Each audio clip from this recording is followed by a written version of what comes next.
Hace unos pocos años escuché una noticia que me voló la cabeza, ¿vale? Que me hizo meterme con el más absoluto hype posible que podía en aquel momento y estuve muy, pero que muy emocionado por el lanzamiento de un nuevo juego.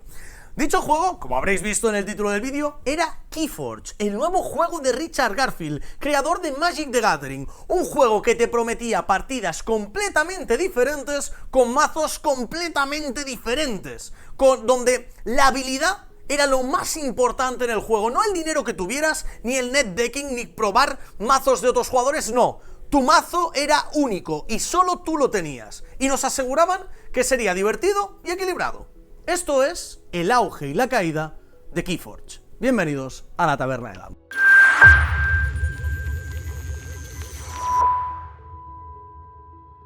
Pues buenas a todos, bienvenidos aquí a la Taberna de Dam. Tomad asiento, tomaros algo. No sé si todos los que estáis aquí conoceréis o no el juego Keyforge. Es un juego que salió hace un tiempecillo, pero hubo un montón de cosas que estaban muy bien y que prometían muchísimo, pero un montón de cosas que estuvieron mal e hicieron que el juego se fuera al más absoluto pozo en muy poco tiempo. Hoy vamos a hablar del auge y la caída de Keyforge. Como os digo, Keyforge, para poneros en contexto, era una nueva propuesta de Fantasy Flight Games, un juego de cartas que nos prometía que iba a ser un juego absolutamente revolucionario, y lo fue, sinceramente, en su momento, ya que el sistema de creación de mazos y las cartas con las que íbamos a poder jugar iban a ser únicas. Ninguna carta en el mundo iba a ser exactamente igual que otra. ¿Por qué? Porque todas iban a tener una trasera completamente diferente que iban a ser al mazo al que iban asociado. Es decir, nosotros íbamos a tener un mazo con una serie de cartas que dependían de diferentes facciones, ¿vale? Que en cada mazo se iban a juntar 3 facciones para hacer un híbrido, y el montaje de esos mazos, de esas cartas, de cada una de las diferentes facciones, iba a haber, si no recuerdo mal, eran entre 10 y 15 cartas, ahora mismo no recuerdo exactamente, que iba a montar un mazo final de 30 a 45 cartas, jugaría que era de 30. Entonces, íbamos a tener ese mazo y no íbamos a poder cambiarnos las cartas de un mazo al otro nunca, porque, como os digo, todas las cartas tenían impreso un nombre que hacían que ese mazo fuera único. El nombre del mazo podía ser, por ejemplo, el viajero del tiempo. Y tú tenías el mazo del viajero del tiempo, y otro tenía el mazo de el internauta sombrío, y otro tenía otro mazo que se llamaba de otra forma completamente diferente. Eran nombres generados también aleatoriamente. Y en esos mazos teníamos, como os digo, 3 facciones que nos iban a permitir jugar al juego. Como concepto era alucinante. Recuerdo, como si fuera ayer, esto es un poco ahí a modo historia, pero lo recuerdo súper vívidamente en el momento en el que lo anunciaron, y que iba a salir primero, si no recuerdo mal, era en una Gen Con, y que aquí en España lo iban a enseñarnos, ¿no? Dentro de un evento de presentación que iban a hacer, y que nos iban a regalar un macete a cada uno de nosotros para poder probar el juego. Mala idea, porque necesitas 2 para jugar, así que hablé con uno de mis compañeros que estaba ahí, le pedí que me cediera su mazo para poder jugar con ese deck en mi casa, con mi pareja, y poder echarme partidas.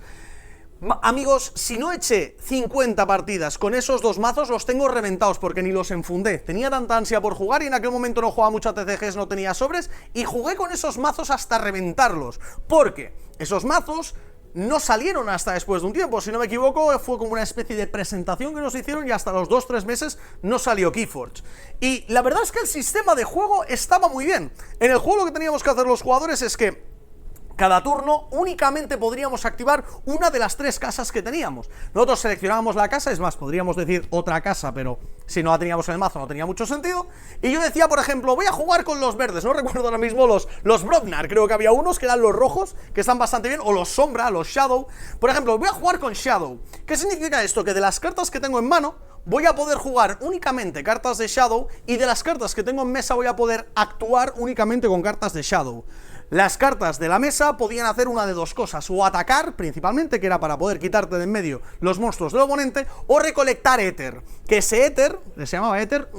Sí, no se llamaba éter, ¿se llamaba de otra forma? Puede que sí, ámbar, perdón. Recolectar ámbar, que ese ámbar nos va a servir para forjar llaves. El primero que forje 6 llaves, que cada una de ellas se hace con 6 de ámbar, gana la partida. Entonces, el juego era de ir jugando cartas, tenías tus 6 cartas en mano, las ibas jugando, ibas eligiendo cada turno con qué facción ibas a jugar, ibas robando cartas al final de cada turno para ver qué te entraba, y cómo gestionabas lo mejor posible tu mesa con los efectos de las cartas que encima te habían tocado de forma aleatoria. Hasta aquí parecía un juego alucinante, parecía un juego brutal. pero empezaron a verse un montón de costuras y empezaron a verse un montón de circunstancias que harían que el juego definitivamente, con muy poco tiempo de vida, acabara cayendo en el pozo.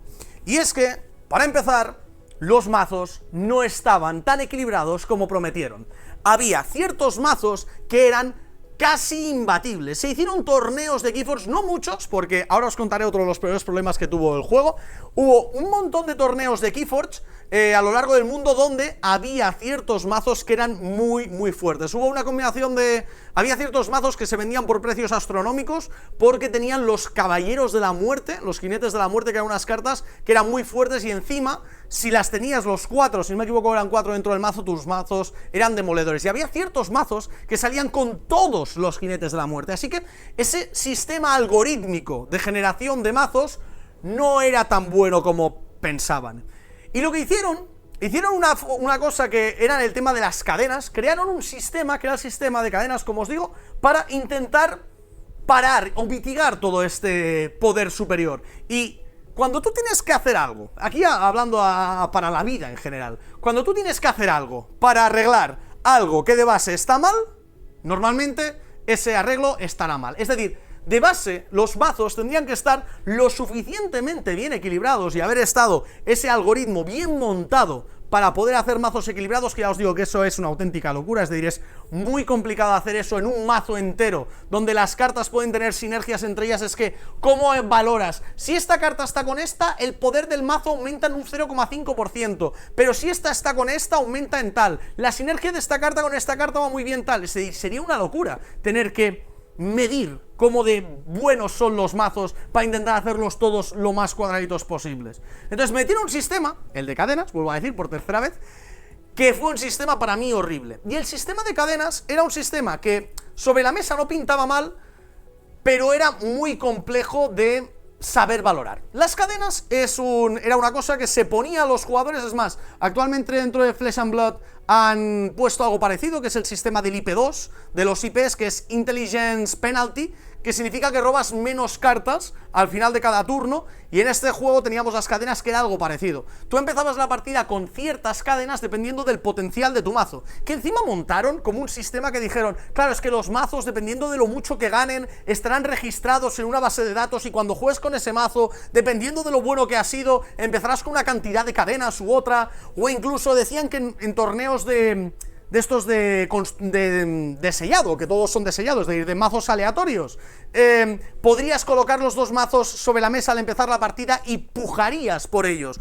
Yo quiero jugar con este y apuesto 3 cadenas, pues yo 4, yo 7, vale, te lo quedas tú. Entonces tú te lo quedas pero con 7 cadenas, que era un sistema que no estaba mal, pero es un sistema que premia muchísimo a los jugadores que saben jugar y que entienden el juego y que saben las sinergias que tienen las cartas entre ellas. Y es como muy loco conocer todas las sinergias que pueden tener todas las cartas entre ellas, incluso entre diferentes razas.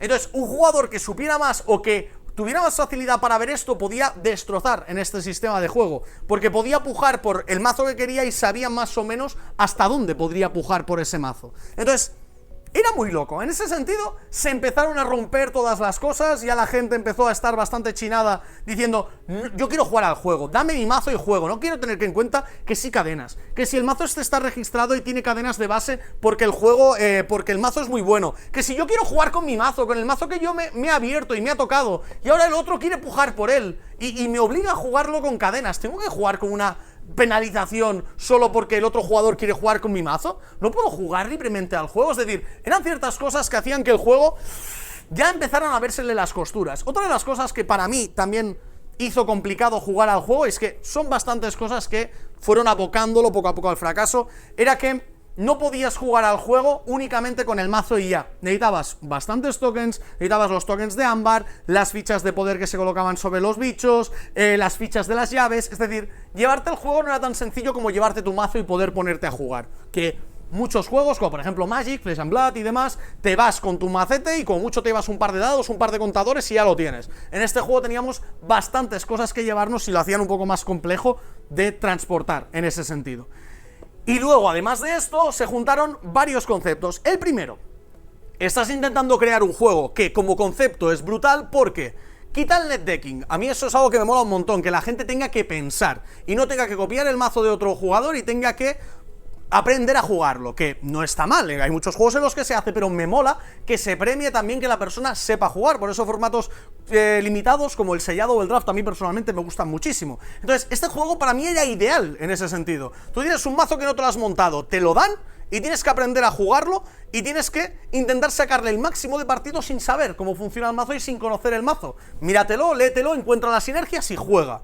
Y como me han asegurado que todos los mazos están más o menos equilibrados, tendremos las posibilidades parecidas, que gane el que juegue mejor. Y ese concepto que tenía Keyforge era alucinante y era muy guay. Pero ¿qué pasaba?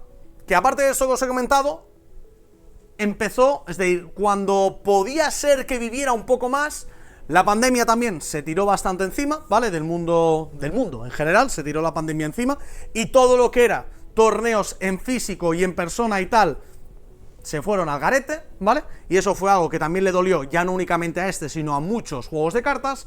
Y por último, a mí una de las cosas más importantes, hice un vídeo hace bastante tiempo en el otro canal, en el de la mesa de DAM, hablando de que los LCGs competitivos es un formato que difícilmente funcionará. Hay muchos juegos como Ashes o como Netrunner que me parecían buenísimos, pero que no funcionaron porque el jugador de juegos de cartas de este estilo quiere premios, quiere premiarse y quiere tener sus cartitas brillantes, quiere tener sus cartas foil, sus cartas promo, sus cartas que puede meter en su mazo que sean guapas, que sean buenas. Ese es el jugador de TCGs que yo conozco y el que más me he encontrado en la vida. Es cierto que hay jugadores de TCGs que dicen, no, yo solo juego, me compro mazos básicos para jugar, tal, no sé qué, soy completamente casual y demás, pero a todo el mundo nos gusta que cuando vamos a un torneito a la tienda, por mucho que seamos casuales, que yo en muchos juegos de cartas soy casual, pero me llevo mis cartitas, tengo la posibilidad de que me salga alguna cosilla guay, luego me llevo la promo que me dan en la tienda por jugar, me llevo un tapetito, me llevo alguna cosa. ¿Qué pasa? Que con Keyforge arrancaron, si no me equivoco, hicieron un torneo que yo fui a jugar en las Game On de hace ya bastantes años, no recuerdo cuántos años hace, si 5 o 6 años.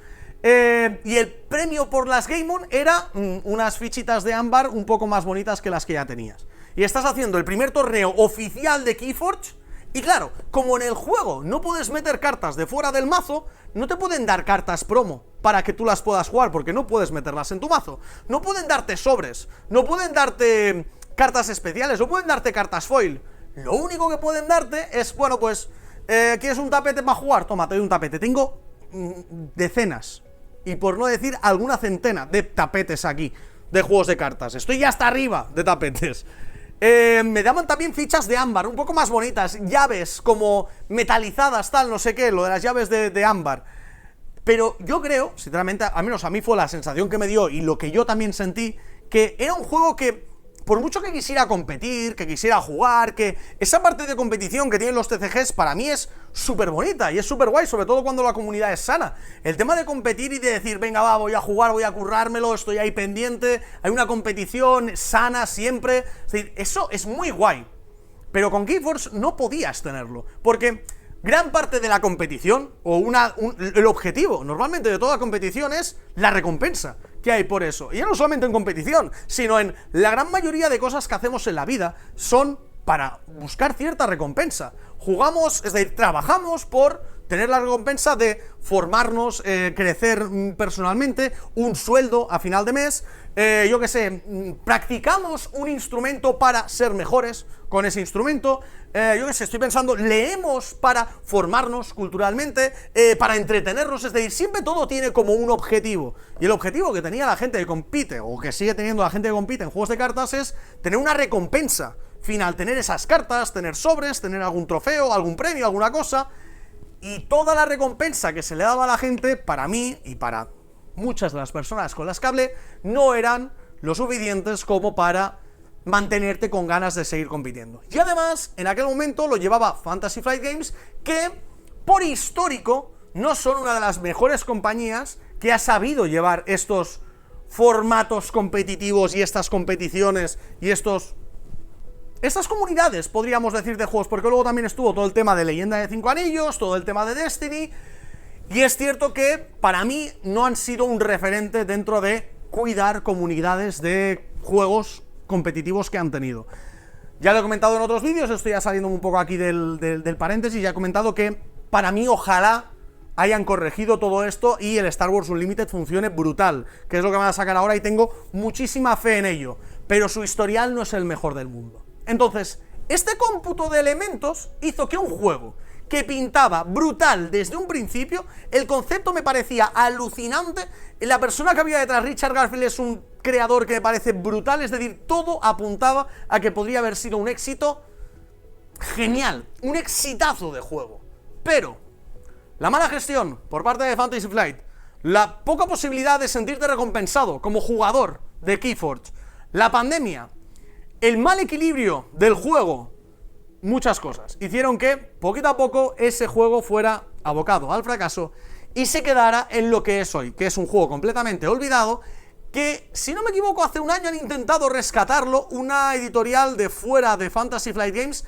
pero me consta que por el momento apenas tiene comunidad y apenas está funcionando. Es que ha dejado un legado, ha dejado una estela bastante difícil de solventar, y a día de hoy, sinceramente, pasó hace muy poco con el Altered, siempre que oigo que algo se va a generar de forma procedural, ya no lo recibo con la sonrisa que lo recibí en su momento, y me pareció algo revolucionario. Algo proceduralmente se va a generar, es decir, qué guapo, va a haber algo que está controlado, pero que de forma aleatoria va a montar esto para que disfrutemos de una experiencia equitativa a todos los jugadores. Ni de broma, no fue así. Entonces, a día de hoy, ha pasado mucho. En el vídeo que hice hace muy poco hablando de Altered, muchas de las personas comentarán, si a mí lo que más miedo me da, y a mí también, yo también, es la aleatoriedad de las cartas únicas, esa generación procedural.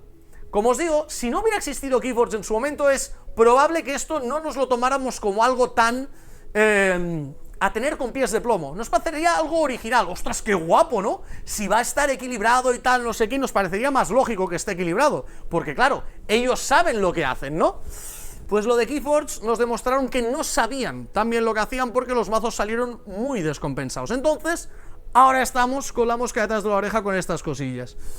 Pero bueno, este es el legado que ha dejado Keyforge, y espero que, pues, puedan otros juegos demostrar que esa generación procedural y demás es posible dentro de un juego de cartas y que pueden salir cosas muy guays. Tengo toda mi fe puesta en la gente de Altered, y si finalmente esto no sale bien, pues me sabrá fatal, porque, jova, me encantaría que estos procesos y estas nuevas formas de crear juegos y demás, pues fueran saliendo, que la verdad es que ya sabéis que a mí todo el tema de la innovación y sobre todo el tema de los juegos en general me encanta, y que tengo muchísima pasión por ellos, y me encantaría que todo saliera guay, pero por desgracia no siempre es así, como ha demostrado en la historia Keyforge.